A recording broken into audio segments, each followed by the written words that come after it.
Salut tout le monde, troisième épisode de la série de tutoriels pour débuter dans la création d'applications full stack en JavaScript.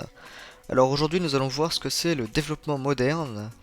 Grâce à NPM, on va pouvoir utiliser du code d'autres développeurs. Ensuite nous verrons comment exporter du code JavaScript dans le navigateur et prêt pour la production. Donc si vous préférez, prêt à être publié grâce à Parcel. Ensuite, nous verrons toutes les syntaxes modernes comme le destructuring, le spread operator, etc. Et donc des petits raccourcis de syntaxe. Et ensuite, nous verrons le code asynchrone avec les promises et les callbacks. Donc tout d'abord, il faut comprendre ce que c'est NPM. Donc là, je suis sur le site de npmjs.com. Donc c'est le site officiel d'NPM. Et en fait, NPM, c'est le diminutif de Node Package Manager. Donc si vous avez suivi la vidéo d'introduction, la vidéo 0 de la série de la playlist, et nous avons installé Node.js ensemble pour exécuter du code. Et jusqu'à maintenant, nous avons un fichier index.js et nous l'exécutons comme ça. Nous faisons node index et comme ça. Et donc cette fois-ci, nous n'allons pas faire ça. Nous allons exécuter le code grâce au navigateur, donc par exemple Google Chrome, mais n'importe quel navigateur, donc Firefox, Opera, enfin tout ce que vous voulez. Et par contre, nous allons utiliser NPM. Donc ça, c'est un outil qui s'utilise en ligne de commande, qui va nous permettre d'utiliser du code d'autres développeurs. Et comme on peut le voir, c'est utilisé par vraiment à peu près tout le monde, hein, des grosses entreprises comme Netflix, Microsoft, enfin tout, Ikea, Nike, bref, un peu tout. Et donc, c'est parti, nous allons voir ce que c'est. Alors, comme vous pouvez le voir ici, Search Packages, on peut chercher des. Donc, ça s'appelle des packages. Okay. Des paquets en français. Ici, par exemple, on peut chercher Parcel. Ok, et donc on peut voir Exact Match Parcel. Donc, on peut voir aussi le nombre de téléchargements, le numéro de version, etc. Enfin, ça nous intéresse pas forcément, mais là, on peut aller voir sur le site de Parcel officiellement, donc Parcel.js. Et il nous explique comment, donc getting started, donc comment commencer à utiliser Parcel dans notre application. Et donc c'est parti, on va faire ça. Alors Parcel, en fait, ça va nous permettre de développer tranquillement notre code avec les syntaxes les plus modernes, donc jusqu'à 2018, 2019, voire 2020 même en fait. Enfin, code 2020, faudrait voir encore. Mais en tout cas, code 2018, code 2019, vraiment avec les dernières nouveautés. Et que tous les navigateurs le supportent, même Internet Explorer, etc. Donc, enfin, ça, nous verrons ça avec Babel encore, donc c'est un peu autre chose. Mais Parcel va nous permettre vraiment de minifier notre code et que ça soit vraiment propre pour la production. Ok, donc c'est parti. Donc là, je suis dans le dossier code, hein, comme d'habitude. Cette fois-ci, sans aucun fichier, donc sans le fichier index.js, vide. Et dans le terminal, on peut taper npm. D'accord, donc c'est comme ça que ça s'utilise. D'ailleurs, si je fais entrer, il va me dire qu'il y a un problème parce que il faut utiliser comme ça. Tu vois, il va me dire comment l'utiliser. Vous voyez qu'il y a plein d'options. Et nous, ce qu'on va faire, c'est npm init-y. Donc y, c'est pour accepter tout ce qu'il va nous dire en questionnement. Et donc, on fait entrer. Et là, comme vous pouvez le voir, il nous a créé un nouveau fichier package.json. Et donc c'est ici qu'il y aura tous nos packages qui se trouvera là-dedans. Donc dès qu'on installera Parcel, il se trouvera là-dedans. Alors déjà ce qu'on peut commencer c'est faire un peu de ménage. On n'a pas besoin forcément d'avoir tous ces trucs là, hein. On peut juste faire un peu de ménage là. Et on peut mettre private true parce qu'on ne mettra pas ça sur npm. D'accord. Voilà. C'est déjà un peu plus propre. Ensuite le test on peut l'enlever. On n'en aura pas besoin. Ok. Donc là on a package.json tout vide. Et donc pour installer un package, comme on peut le voir ici, c'est npm i parcel. Alors par contre si on fait ça, c'est pas forcément très juste. En fait je m'explique. Il y a deux catégories de packages sur npm. Il y a les dev dependencies et les dependencies. Donc les dependencies c'est le code qu'on va utiliser directement dans notre fichier JavaScript. Okay. Et les dev dependencies c'est des packages du code qu'on va utiliser juste pour nous, lors du développement. Ok, donc on n'en a pas besoin lors de la production. Et donc Parcel, on en a seulement besoin lors du développement, parce que c'est lui qui va justement nous fournir le code de la production. Ok, donc c'est parti, donc on va faire npm i parcel. Et cette fois-ci, on fait pas entrer, là on fait juste -d. Là maintenant on peut faire entrer. Donc -d ça va nous permettre d'enregistrer ça dans les dev dependencies. Donc on fait entrer, ça va prendre un peu de temps, ça va nous installer Parcel. Ok. Et donc voilà, donc ça va nous installer plein de petites choses. Ensuite on peut voir pendant qu'il installe, on va voir standard JS. Donc ce qu'il faut comprendre aussi, c'est que si jamais vous travaillez à plusieurs dans un même projet, ou même vous-même, hein, c'est très bien aussi, c'est d'avoir du code propre. C'est-à-dire que tout le monde respecte les mêmes formatages de code, les mêmes configurations, c'est-à-dire mettre des points-virgules ou pas, combien d'espace, tabulation ou espace, enfin les petits trucs comme ça.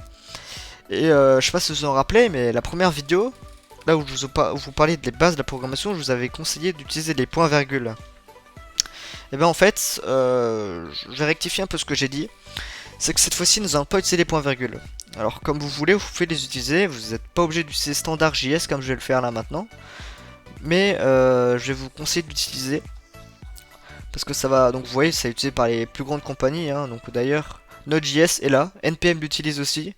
GitHub l'utilise. Donc c'est vraiment, enfin, toutes les grosses entreprises utilisent ce standard de code. Et donc bien évidemment, je vous conseille de l'utiliser. Voilà. Et donc ça va fortement simplifier le formatage de code. Voilà. Ok, donc là on va revenir. Donc ça c'était juste la petite parenthèse. On va l'utiliser juste après, mais d'abord j'ai utilisé Parcel. Alors voilà, donc ça nous a, vous voyez, Dev Dependencies. Et ici ça nous a créé Parcel avec la version 1.12.4 ou supérieure. Okay. Et ensuite ça nous a créé un package-log.json avec plein d'autres choses, mais ça c'est tout simplement les modules que ça nous a installés. Ça, okay, on peut faire. Ouais, donc ça fait faire pas mal de lignes, hein. Mais globalement en fait vous allez jamais toucher à package-log.json. La seule chose qui va vous intéresser c'est le package.json. Ok. Ensuite il y a le node module. Alors là le node module c'est vraiment tous les packages qui ont été installés par NPM. Donc si vous voulez on peut en ouvrir un par hasard. Et vous voyez c'est du code d'autres développeurs. Donc ça je comprends pas forcément ce que ça fait, mais c'est justement ça le principe, c'est qu'on nous a installé du code d'autres développeurs pour qu'on puisse l'utiliser nous. Voilà. Ok. Et donc normalement si on cherche là-dedans, donc c'est par ordre alphabétique de toute façon, on pourra voir Parcel. Voilà, donc si on cherche là, Parcel, voilà, ici on peut voir Parcel, et donc ici c'est le code pour faire Parcel. Et Parcel en fait il a besoin d'autres packages pour son fonctionnement à lui. Donc pour ça on a dû aussi les installer, c'est pour ça qu'on a aussi d'autres packages et pas seulement Parcel. Voilà. Donc pareil, notre module on n'y touche pas, le seul fichier qu'on touche pour l'instant c'est package.json. Ok. Donc ensuite on aura besoin de quelques autres packages. Donc on aura besoin de standard comme je vous l'ai dit avant. Donc on va standard. On va juste faire -d avant. Donc ce sera que des packages de développement. Ensuite on aura besoin de Babel. Je vais vous expliquer ce que c'est après. Et donc alors Babel c'est en plusieurs packages. Ok, donc tout simplement vous recopiez ce que j'écris. Hein. Alors ça juste comme ça vous verrez peut-être un peu plus clair. Donc c'est Babel /CLI Babel Core. Voilà, si vous comprenez pas tout ce que je fais, ce n'est pas très grave, je vous explique après. Hein. Okay. Babel /plugin transform. Donc en fait pareil, ça je l'apprends pas par cœur. Hein. J'ai juste sur mon écran à côté, j'ai les packages à installer. Souvent ce que je fais c'est que je regarde dans mes anciens projets et je regarde quel package j'ai installé pour Babel. Et un dernier package c'est Snazzy. Voilà, donc ça va nous permettre pour standard, pour afficher les erreurs un peu plus joliment on va dire.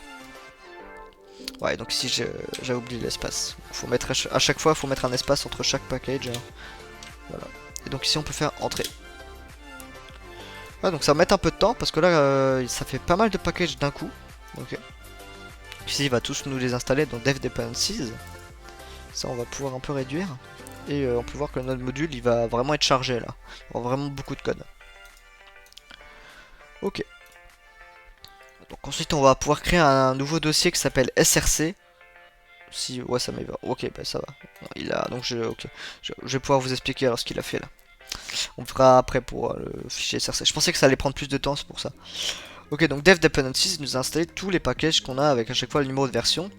Et en fait, ce qui est très bien aussi, c'est que si maintenant vous allez passer le code à un autre développeur, vous n'avez pas besoin de lui passer le node module, ça serait beaucoup trop gros. En fait, ce que vous allez lui passer, c'est le package.json et le package-log.json et tous les autres fichiers de votre code, sauf le node module. Et en fait, il va pouvoir juste faire un npm i, ok, juste npm i comme ça, et il va pouvoir installer tous les packages nécessaires. sans que vous ayez besoin de lui passer notre module. Et c'est justement ça la grande force d'NPM aussi. Et voilà. Ok, donc là il nous a installé tous les packages et maintenant on a des scripts aussi qui va nous permettre de nous simplifier un peu la vie avec les lignes de commande, parce que là on va quand même en écrire pas mal. Donc là on a vu quelques lignes de commande, donc npm, npm init, npm i, npm i-d, donc pour installer en dev dependencies, et nous allons voir d'autres petits lignes de commande. Alors pour commencer on va faire une ligne de commande, ça se rappellera dev. Ici on peut donner le nom qu'on veut. Okay. Moi je l'appelle dev parce que ce sera une commande qu'on lancera lors du développement. Okay. Donc dev, deux points, entre guillemets.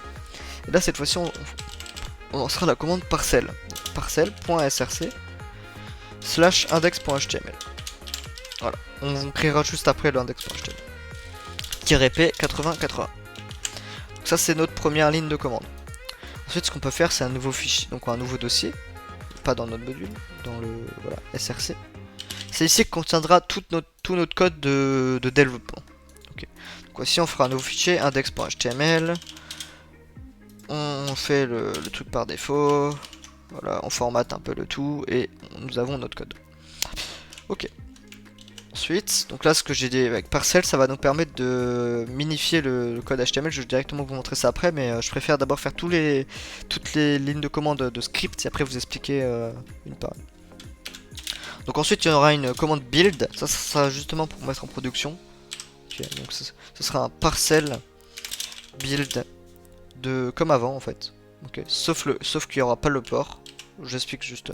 En réalité là je vais vous écrire pas mal de choses, il y aura pas mal de choses à retenir. Mais une fois que tout sera noté, et normalement je vais vous expliquer un par un, dans l'ordre. Ok. Voilà.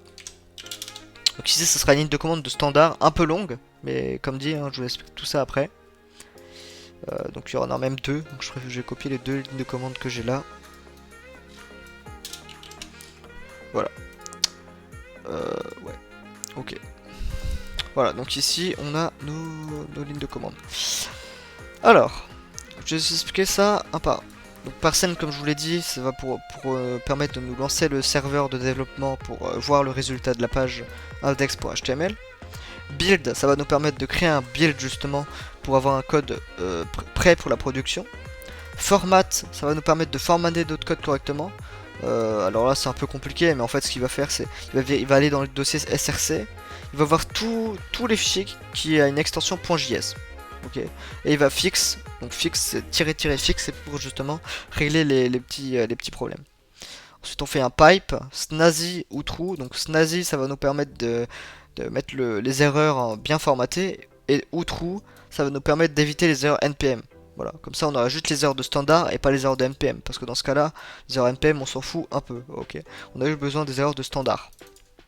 Ok, standard-check c'est pareil, sauf que cette fois-ci à la place d'avoir --fixe c'est --verbose, parce que cette fois-ci il va pas nous fixer les problèmes, il va juste nous dire quels sont les problèmes.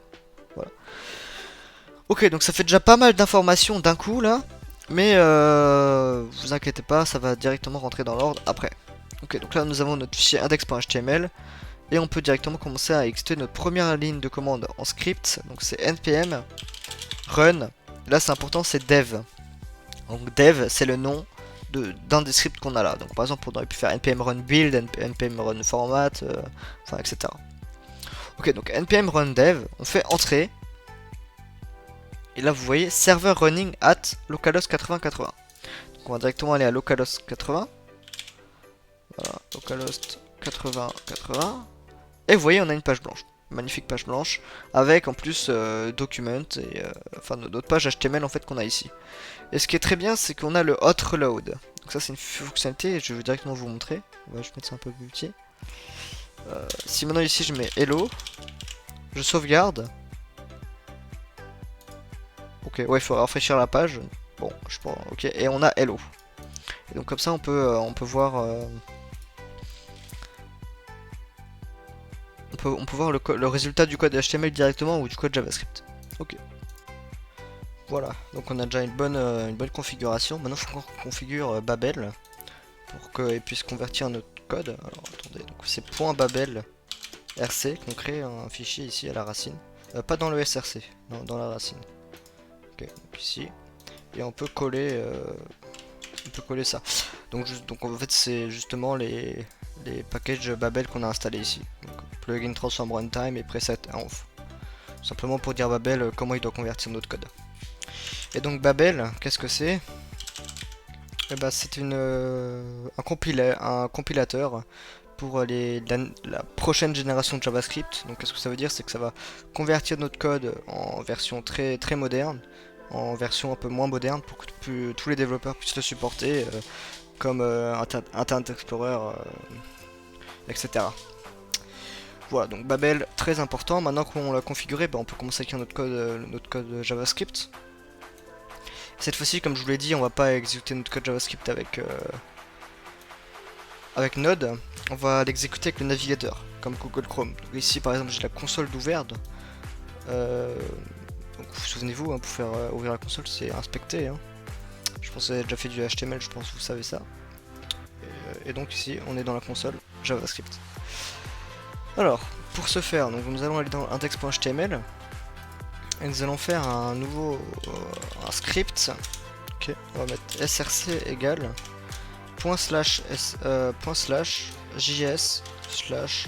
/ index.js. Ok. Et ensuite on met défaire. Je vous explique après pourquoi. Pour le moment, donc là j'ai une erreur parce qu'il me dit qu'il trouve pas le fichier index.js, c'est pour ça qu'on va le faire. Donc on fait un nouveau dossier, on l'appelle js, enfin un nouveau fichier index.js. Et normalement, je vais faire un console.log de hello world.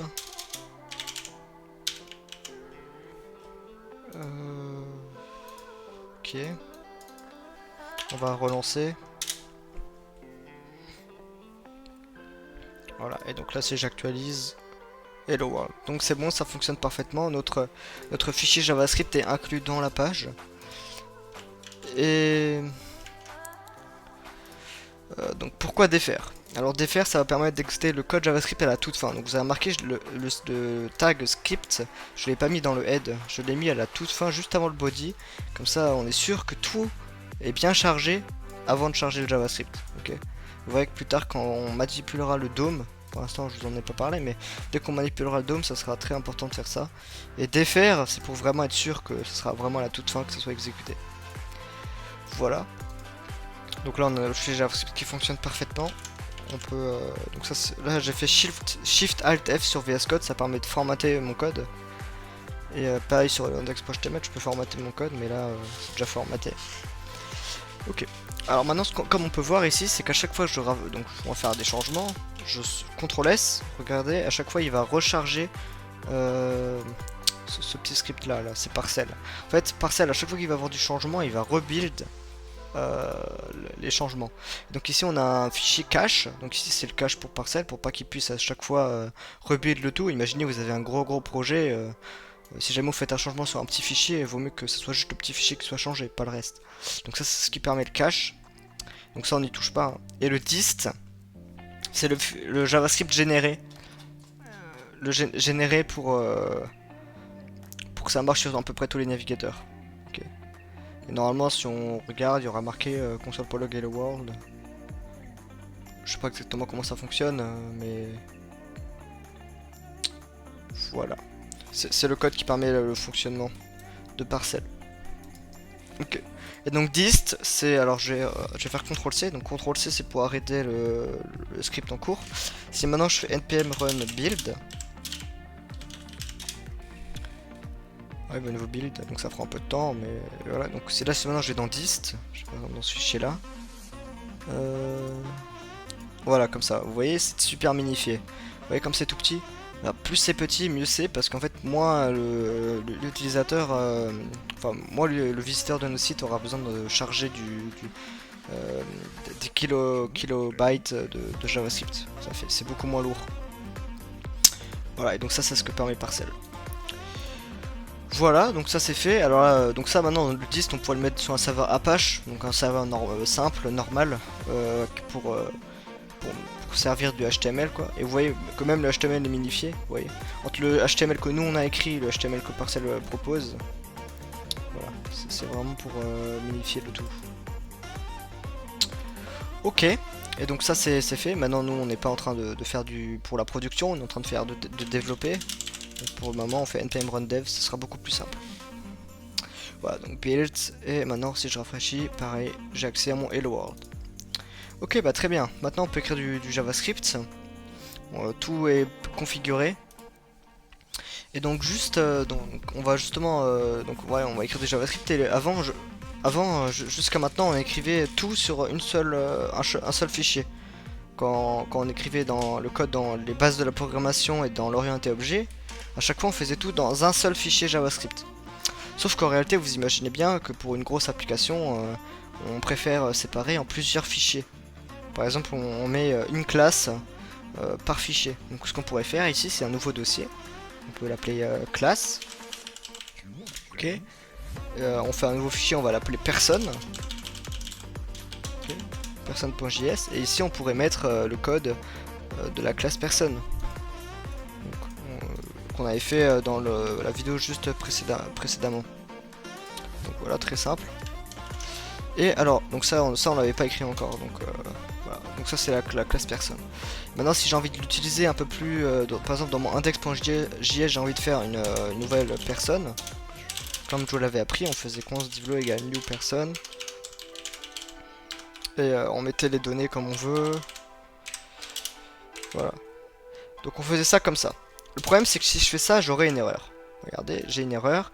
Person is not defined. Bah oui, parce que là, il connaît pas personne. Il sait pas que la personne se trouve dans le dossier classe et dans le fichier personne.js. Alors pour ça, déjà, première chose, il faut exporter la classe. Alors il y a deux manières d'exporter une classe ou une fonction. Ça peut être une variable, une fonction, une classe, peu importe. Là, c'est une classe, donc on pourrait faire export default person. Ok, ça c'est une des manières de faire. Ensuite, il y aurait une autre manière de faire, c'est export personne comme ça. Enfin, en vrai, c'est export personne. Voilà. Ok. Alors, je vais vous expliquer après la différence. Mais normalement, si j'enregistre, c'est bon. Maintenant, ici, je peux faire un... Alors là, il y a un autre mot-clé. Donc ça, on peut effacer le console.log, on n'en a pas besoin pour l'instant. Il y a un autre mot-clé, c'est import. Donc pour importer, donc ici, on exporte. Ok. Et maintenant, on veut importer dans ce fichier-là. Donc on fait import de personne. Voilà, donc personne. From, et là faut le dire from où, où faut le trouver quoi. Donc on fait point slash pour le dossier courant, ensuite on le dit dans le dossier classe, ensuite on le dit dans le dossier dans personne. Alors on peut mettre le point JS, mais ce n'est pas obligatoire. Bon, voilà, on peut le mettre alors. Et vous voyez là, j'ai plus d'erreur, ça fonctionne. Ok, et maintenant ce que je peux faire, c'est console.log divlo. Voilà, et donc là si j'enregistre, voilà, personne, non, ça, j'ai bien ma personne. D'ailleurs on peut juste faire ça comme ça, c'est juste la console. Voilà, donc personne, et c'est bon, ça marche. Et donc ça, c'est comme ça qu'on apporte. Donc si jamais il y a plusieurs exports, donc là j'ai exporté juste personne. Mais vu que j'exporte que ça, je peux faire un export default. Ok. Donc regardez, je fais ça, j'enlève les accolades. Cette fois-ci je fais export default, j'aurai une nouveau une erreur, parce que personne is not a constructor. Et à la place de faire ça, je pourrais juste tout simplement faire sans les accolades. Et je pourrais même renommer. Par exemple, même si ici je l'avais appelé personne, ici je peux l'appeler, je sais pas, en anglais par exemple. Voilà, donc c'est ça que ça permet export default, c'est que ça exportera par défaut. Et du coup, vu que ça exporte par défaut, on peut renommer l'import, comme vous voyez ici. Donc souvent, si on n'importe qu'une seule chose, on fait un export default. Si on importe plusieurs choses, et ben on ferait un import avec les accolades et on exporterait plusieurs choses. Voilà. Après, on évite quand même de renommer. Souvent, on laisse quand même le même nom. On me laisse quand même le même nom.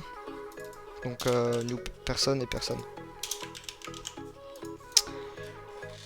Ok, donc ça c'est déjà pas mal. On a réussi à importer, à séparer bien notre code. Et voilà.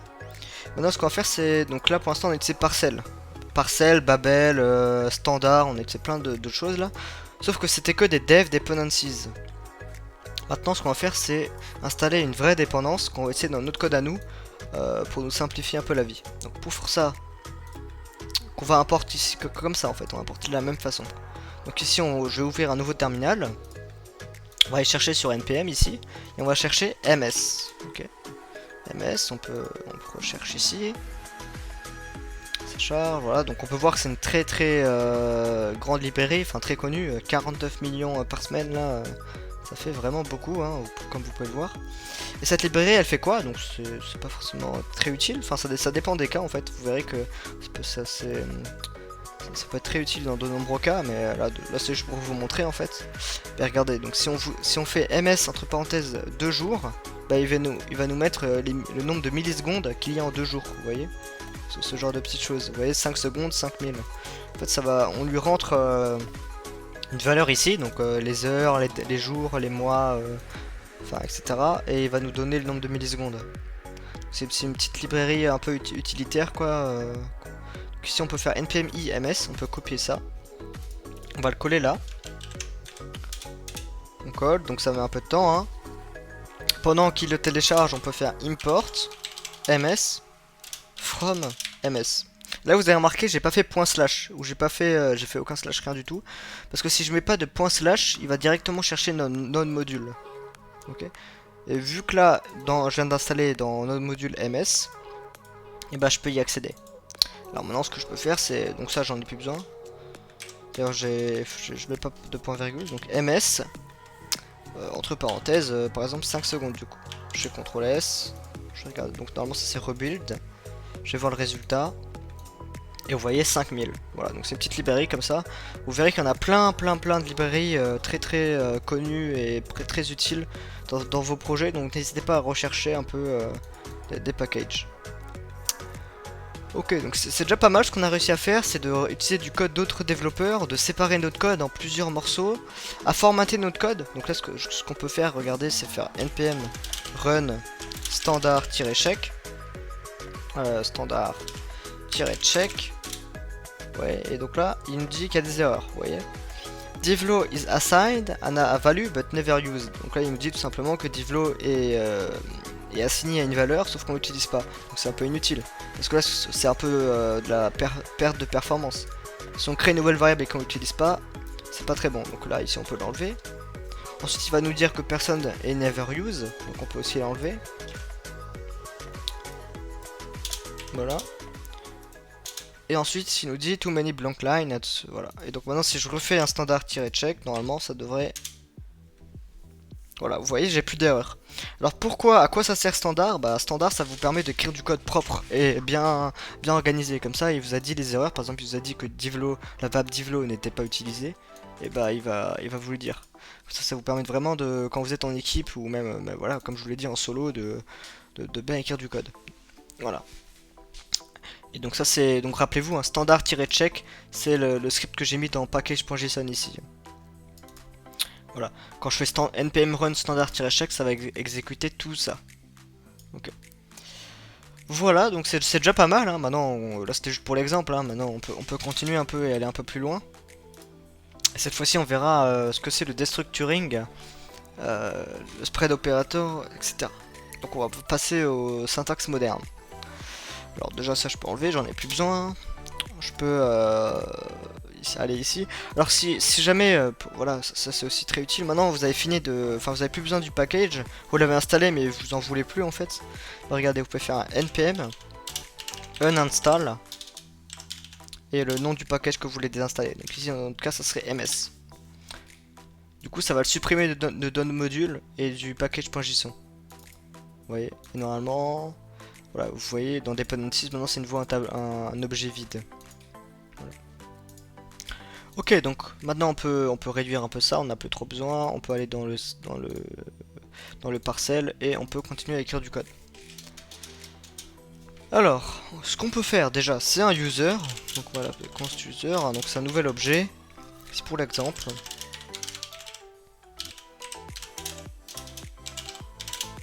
Voilà, ok, donc j'ai un objet.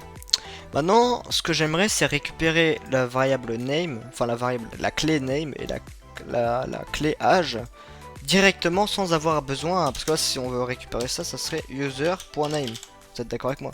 Ou user.âge.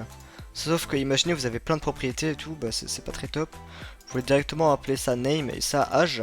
sans faire user.name, et bah ça c'est ce qu'on appelle le destructuring, et je vais directement vous montrer ça. Donc ici ce qu'on pourrait faire c'est const entre accolade ici name age égale user. Okay. Donc ici là ce que je pourrais faire c'est console.log de name. Et donc j'ai bien divlo. Si je fais console.log de age, j'ai bien 17, voilà par exemple.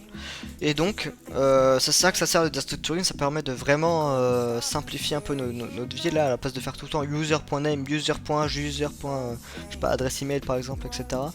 Bah, on a juste à faire un petit const comme ça et ça nous simplifie la vie. Voilà. Alors on pourrait faire la même chose avec un tableau. Cette fois-ci si on fait ça const user array égal à tac tac, et si maintenant à la place de ça je mets décroché et qu'à la place de user je mets user array, vous voyez que ça fera le même résultat.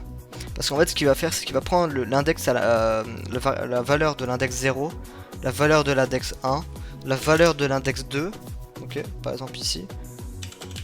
Je sais pas, j'ai un peu écrit n'importe quoi mais c'est juste pour vous montrer. Et là il va me dire undefined, parce que oui il n'y a pas d'index 3, mais maintenant si je mets un index 3, par exemple je mets un nombre, là il va afficher ce nombre. On va zoomer un peu la console je pense, ça vous verrez bien clair, bien voilà, oui ici il y a le résultat à chaque fois quand j'exécute. Voilà. Ok. Donc on peut passer à la suite, donc ça c'était le destructuring. Je vais vous le noter comment ça s'écrit. Ouais, destructuring. Voilà. Maintenant on va passer au spread operator. Donc je vais directement vous montrer à quoi ça sert le spread operator. Imaginez vous avez une fonction add numbers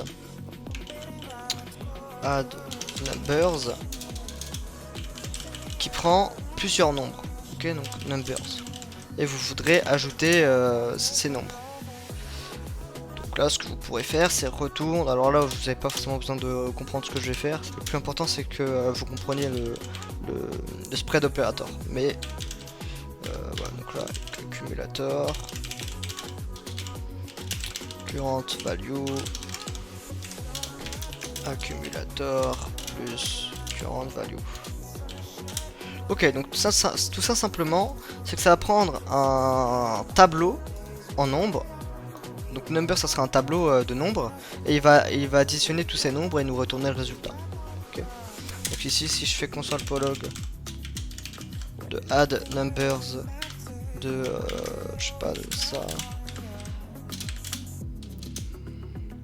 voilà, et si j'enregistre vous voyez 15 parce que 5 plus 2 plus 1 plus 7 ça fait 15. Ok, sauf que maintenant si j'ai envie de faire ça mais sans le tableau, sans les crochets. En fait j'ai envie que lui-même, la fonction elle-même, construit le tableau elle-même. Et donc moi je lise juste les valeurs comme ça. Là pour ça je peux lui mettre 3 petits points. Regardez. Et là ça revient au même. Donc en fait les 3 petits points ça va transformer les valeurs qui sont ici en un tableau. Par contre si c'est l'inverse, donc si je remets comme avant, avec les crochets, et cette fois-ci je mets aussi les 3 petits points, en fait ce qu'il va faire c'est qu'il va refaire comme avant. Il va faire l'inverse en fait. Donc ici, là j'ai vu que j'ai un tableau, et bah il va me faire les valeurs comme ça. Oula, ouais. Enfin vous avez compris quoi. Voilà. C'est ça que ça sert le spread operator, ça permet d'avoir des variables en tableau, par exemple. Alors ça marche pour les tableaux, mais ça marche aussi pour les objets. Hein. Et voilà. Alors, il y a une fonction par exemple de l'objet mat, comme je vous l'ai montré, il y avait l'objet mat qui utilise cette fonctionnalité là, par exemple mat.max. Elle va prendre, ça, vous voyez là, on peut le voir, c'est values, c'est un tableau de nombres, et en fait c'est avec le spread operator, ce qui nous permet de juste mettre les valeurs sans avoir à créer un tableau. Donc ici on ferait mat.max de ça, par exemple. Voilà, et donc là bien évidemment ça va nous retourner 9, et là si je console.log ça, voilà, et que je supprime l'autre, on n'a plus besoin. Cette fonction aussi, on n'a plus besoin. Vous voyez, 9, voilà. Donc mat.max c'est une des fonctions qui utilise ce spread operator. Mais vous verrez que ce sera utilisé dans de nombreux cas. Ouais, donc ça c'était le destructuring, ensuite le spread, opérateur. Maintenant je vais vous expliquer les callbacks. Donc les callbacks on les avait déjà un peu parlé. Donc je vais me faire à nouveau un tableau parce que on les a déjà vus sur les tableaux en fait. On faisait const numbers égale à des nombres, hein, tout simplement, un peu au hasard. Et là en fait ce qu'on faisait c'est numbers.forEach. On prenait chaque nombre et on faisait un peu ce qu'on veut. Voilà. Et ben en fait ici là c'est ce qu'on appelle une callback. C'est une fonction dans l'exécution d'une fonction. Donc j'ai fait à peu près, je vais vous expliquer. Donc si on fait const do something then égale à callback. Ok, donc là ce que je fais c'est je définis une fonction fléchée comme on l'avait vu dans les précédents tutoriels. Alors je vais mettre là j'ai espace à 2. Ça je vais bien pouvoir formater. Et bah là ce qu'on peut faire c'est exécuter la callback. Ce que je fais c'est que au moment où je vais exécuter do something then, j'ai exécuté aussi la fonction que je passe en callback. Donc là c'est un peu inutile, vous me direz. Et vous voyez que dans la fonction forEach c'est très utile. Et dans la fonction callback je peux lui passer des paramètres. Ok, bah, c'est exactement ce qui se passe. La fonction forEach va me passer à chaque fois un paramètre qui sera le nombre actuellement en cours de l'itération de la boucle. Ça c'est ce qu'on appelle une callback et c'est exactement ce qu'utilise le code asynchrone comme on pourrait le faire avec timeout. Vous savez, set timeout. Ensuite tu passes une callback. Et ensuite virgule 2000. Donc ça permet d'exécuter du code au bout de 2 secondes parce que c'est en millisecondes et 2000 millisecondes ça fait 2 secondes. Hein. Et donc ici on lui dit quand les 2 secondes sont passées, tu m'exécutes le code qui est à l'intérieur de cette fonction. C'est justement, les fonctions callback, ça permet d'exécuter du code asynchrone, c'est-à-dire au bout d'un certain temps. Voilà. Sauf qu'on s'est vite rendu compte que, imaginez, vous avez vraiment beaucoup de code asynchrone avec set timeout. Ensuite, dans set timeout, vous aurez une voie un set timeout. Bah, regardez, il y a avec d'autres codes asynchrones. Donc là, set timeout, c'est un des exemples, mais vous verrez qu'il y en a plein d'autres. Surtout quand on fera des API REST, vous verrez que le code asynchrone, ça va vite se multiplier. Vous voyez, et imaginez des centaines et des centaines de fois un briquet comme ça. Enfin bon, ça fait peut-être un peu beaucoup, mais vous imaginez déjà 10 fois comme ça. Déjà 2, c'est compliqué. Ouais, c'est un briquet et c'est pas très lisible. En fait, pour éviter ce problème-là, on a inventé les promises. Donc on va voir dans la documentation MDN, vous souvenez des objets globaux. Et ici on peut voir donc il y a string, number, comme je l'avais montré, on avait fait tout un épisode là-dessus, l'épisode 2. Et ici on peut chercher, on peut voir promise. Voilà, c'est ce qu'on va utiliser maintenant. Donc l'objet promise, promesse, en fait c'est une promesse qui va s'exécuter. Voilà, donc est utilisé pour réaliser des traitements de façon asynchrone. Une promesse représente une valeur qui peut être disponible maintenant, dans le futur, voire jamais, ok, tout simplement. Donc ça permet de faire aussi des callbacks, vous voyez, c'est promise, donc la promesse, .zen, ça prend une callback, sauf qu'après ce qui est très bien, c'est qu'on peut refaire un .zen juste derrière. On n'a pas besoin de refaire une callback dedans, vous voyez, c'est beaucoup plus lisible. Ensuite, vous verrez qu'on n'aura même pas besoin de callback dans ce genre de cas, parce que vous verrez qu'on aura du code asynchrone grâce aux fonctions, grâce à async await. Voilà, donc on va directement faire ça. On va faire une... qu'est-ce qu'on pourrait faire? On pourrait faire une fond, voilà, donc on va faire une promise de nouveau, donc const promise égale à new promise. Vous vous souvenez comment on fait des objets, hein, qui prendra, donc là c'est ce qu'ils disent dans la documentation, ça prend un resolve et un reject, c'est-à-dire si la fonction s'est résolue, alors on fait la callback, sinon on reject, bah, on catch le problème. Je vais m'expliquer. Si on prend resolve, reject, ok. Et ici je peux faire un set timeout qui prend une callback et qui va exécuter la fonction resolve. Et ici la fonction resolve ce serait, je sais pas, on pourrait faire n'importe quoi. Et ici on pourrait mettre 3000 millisecondes. Voilà. Et donc, ce qu'on pourrait faire, c'est faire promise. Oula. Promise.zen de foo. Et on va faire console.log de foo. Voilà, donc si j'enregistre, je vais revoir dans mon code, vous voyez qu'au bout il se passe rien, et au bout d'un certain temps il m'affiche fou. Voilà.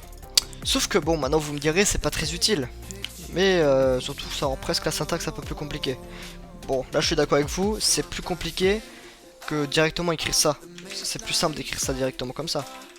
Vous êtes d'accord avec moi hein? Mais vous verrez que ça sera très utile. Donc là ce que je vais faire c'est une fonction qui va s'appeler wait. Ok, ça va attendre. Parce que peut-être dans vos codes vous avez besoin d'attendre quelque chose. Donc ouais, on va faire const wait égale à une fonction fléchée qui prendra en paramètre le nombre de millisecondes. Ok. D'ailleurs on va pas besoin de faire une... Ouais c'est quoi que ça va peut-être rendre le code un peu plus lisible. Et là ici on va faire une retourne de new promise. Ok, donc resolve. Reject. Ok. Fonction fléchée à nouveau. Et là ça va faire quoi? Ça va faire un set timeout de resolve. C'est la fonction callback. Et de ms. Et là ce que j'ai fait c'est une fonction qui va permettre d'attendre un certain nombre de millisecondes. Parce que dans votre code peut-être que vous avez besoin d'attendre une certaine chose. Donc ici on va faire une nouvelle fonction qu'on va appeler main. Ok. Donc, voilà comment déclarer une fonction et on va directement l'exécuter. Donc ici je suis dans la fonction main. Et là ce que je peux faire c'est mettre un mot-clé qui s'appelle async. Ok, j'explique après hein, mais là je peux faire await de wait. Et là je peux faire console.log de hello. Ok, je exécute et je vous explique après. Alors, oui, parce qu'il faut lui passer un nombre de millisecondes. Donc là, on pourrait lui passer 3000 par exemple. Ouais, donc il se passe rien. Et au bout de 3 secondes, il va m'afficher hello. Et vous voyez comme le code est très propre là. Comme il n'y a pas de callback, rien du tout. On dit juste wait et il va me le faire et il m'attend et ensuite il m'affiche hello. En fait, les promises ça permet vraiment d'exécuter du code de manière très très propre. Sans callback et tout. Et là ce qu'on a fait c'est async. Alors, donc c'est seulement disponible dans les fonctions. Et on met le mot-clé async devant. Et grâce au mot-clé async, et ben on peut utiliser le mot-clé await. Parce que vous voyez, si jamais j'enlève le mot-clé async et que j'enregistre, vous voyez que j'aurai une erreur de parcelle. Parce qu'il me dit cannot use keyword await outside an async function. Donc il me dit que je peux pas utiliser await dans une fonction qui n'est pas asynchrone. Donc pour ce faire, je dois mettre le mot-clé async. Et maintenant si je me mets sur le main, vous voyez que regardez, le main me renvoie une promise. Void, donc void c'est pas très... Là c'est un peu du TypeScript, c'est pas très important, mais ce qu'il faut comprendre c'est que le main ça me renvoie une promise. Parce que dès qu'à partir du moment où vous faites une fonction asynchrone, ça veut dire que vous renvoyez une promise. Qu'est-ce que ça veut dire? Ça veut dire que si jamais vous êtes dans une autre fonction, on va refaire une fonction qu'on va appeler test. Ok. Bah ici ce que je pourrais faire c'est await de main. C'est-à-dire que je peux attendre que la fonction main a fini de s'exécuter avant de faire le suite de mes opérations. Okay. Ici on pourrait mettre du code qui s'exécute après la fonction main. Voilà. Et alors pourquoi on utilise des async await dans des cas donc là je vous ai montré le set timeout, mais vous imaginez bien que ça c'est pas très utile. Enfin, ça peut s'utiliser, mais c'est pas la plupart du temps qu'on utilise ça comme ça. Souvent ce qu'on fait c'est des appels à une API.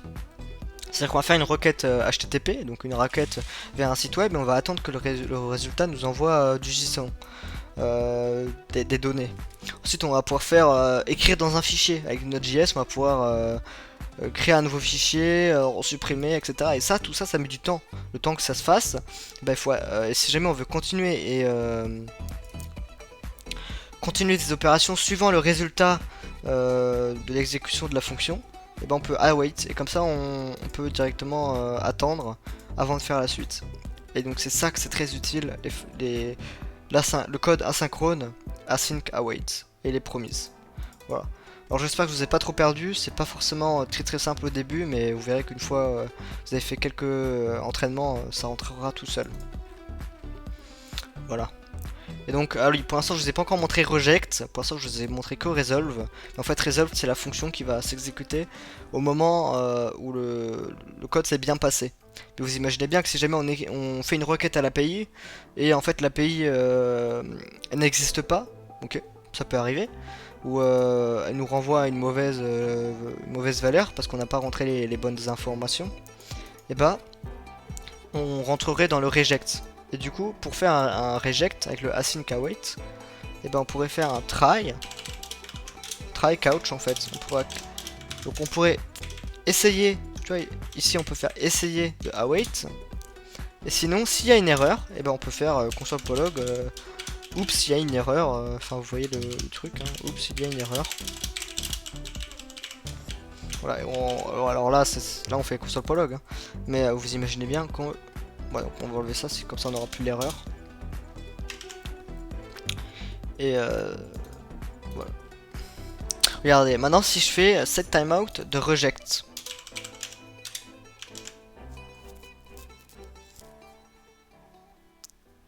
Bah vous voyez, donc ça m'a exécuté le set timeout, sauf que set timeout, ça prend le reject, et là, en fait, ça va attendre ça, du coup, ça va quand même le faire, ça va quand même afficher le hello, et ensuite, bah oups, il y a une erreur, parce que c'est le reject qui a été exécuté.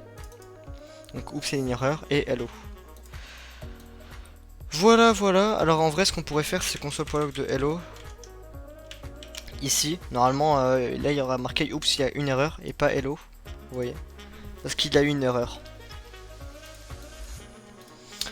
Ok, donc ça c'était les fonctions asynchrones, très important, pas forcément très simple, mais très important, et on peut passer à la suite. Je peux supprimer tout ça. Et justement, pour passer à la suite, pour vous montrer un peu comment ça fonctionne, on peut faire un appel à une API qui s'appelle JSON Placeholder. Je vais vous montrer. JSON Placeholder. Voilà. Donc c'est une API REST fake, donc c'est pas une vraie API REST, c'est juste pour tester.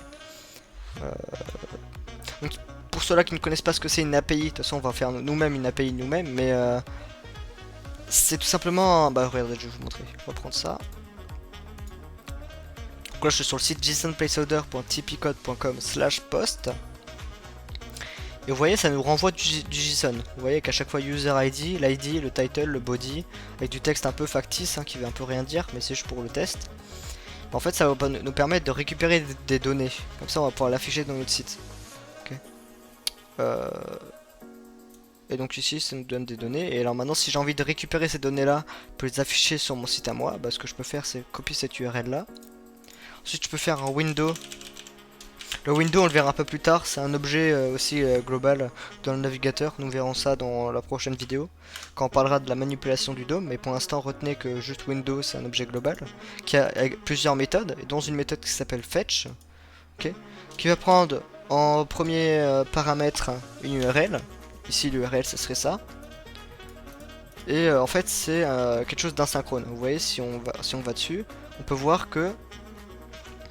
Voilà, j'arrive pas très bien, voilà. Donc ça nous renvoie une promise avec une réponse. Ok, bah, je vais vous montrer. Ici, ce qu'on peut faire, c'est function main. Voilà, on prend ça. Oula, tac. On peut faire un await. Pardon, un async ici. Et du coup, on pourrait mettre ici await. Ok. Et ici, je peux exécuter la fonction main. Ensuite, ce que je peux faire, c'est const data égale await de window.fetch de l'URL. Et je pourrais faire un console.log de data. J'explique après. Hein. Et donc ici, document. Et vous voyez qu'on a un objet response. Response avec le type de la requête, l'URL, ça a été redirigé, le statut, si ça s'est tout bien passé. Et on a aussi un body. Bon, là on pourrait pas trop le voir, mais le body en fait ce serait le résultat de cette réponse. Maintenant ce qu'on veut c'est avoir le JSON. Alors pour ça on pourrait faire un const data JSON, nouvelle variable qu'on va faire await de data.json. C'est une méthode qui existe sur l'objet response. Et maintenant si je fais data JSON, et voilà. J'ai mon JSON qui s'affiche. On va dézoomer un peu. Voilà. Donc là j'ai fait une requête à l'API JSON Placeholder et ça m'a permis de récupérer les données. Et là ce qu'on peut imaginer c'est faire une boucle, un for each ou un point map pour afficher un par un chaque article de blog, chaque post en fait. Voilà, donc fetch très important, nous allons le voir. Enfin, nous allons utiliser une autre librairie qui va permettre de faire des choses un peu plus simplement, mais fetch c'est euh, une API dans le navigateur, comme ça directement, qui va nous permettre de récupérer les informations d'une page web. Regardez, je vais enlever tout ce qu'on, j'ai enlevé ce qu'on a écrit là, faire console.log. Et là ici je vais await data.text. Ok. Cette fois-ci je vais pas aller sur JSON placeholder, je vais aller sur youtube.com, imaginons. Ouais, divelo.fr, ça sert un peu mieux. Voilà, divelo.fr, regardez. Je CTRL S. Ah oui, effectivement, parce que après côté backend, en fait, faut accepter les requêtes Corse. Bon, ça c'est encore une autre chose, ça on s'en occupe pas, parce que nous on est que en front. Mais ce qu'il faut comprendre, c'est que dès que côté back, donc côté serveur, ils acceptent le fait qu'on puisse requêter la ressource, ok, et bah on peut requêter et on peut récupérer les données. Parce que maintenant, si j'aurais accepté sur mon develop.fr de faire la requête, j'aurais pu récupérer le HTML du site, tout simplement. J'aurais pu récupérer... voilà. Bref, ça fait déjà beaucoup, hein. Là je crois que je vous ai déjà dit pas mal de choses. Hein. Euh, donc clairement, c'est déjà pas mal. Hein. Si vous avez retenu tout ce que je vous ai dit, ça fait pas mal de choses. Donc on a vu Babel, on a vu Parcel, les async await, destructuring, spread operator. Je pense qu'on va s'arrêter là pour cette vidéo. Normalement, vous êtes prêts à vraiment tout comprendre pour le développement moderne en JavaScript. Et donc, sur ce, bah, n'hésitez pas à me poser des questions en commentaire, j'essaierai d'y répondre. Hein. Si vous n'avez pas compris quelque chose, j'ai peut-être un peu trop vite des fois, mais n'hésitez pas à me poser des questions, comme ça je peux voir ce qui ne va pas, et à m'améliorer dans les prochaines vidéos. Et donc sur ce, je vais vous laisser. Hein. A plus, et à la prochaine.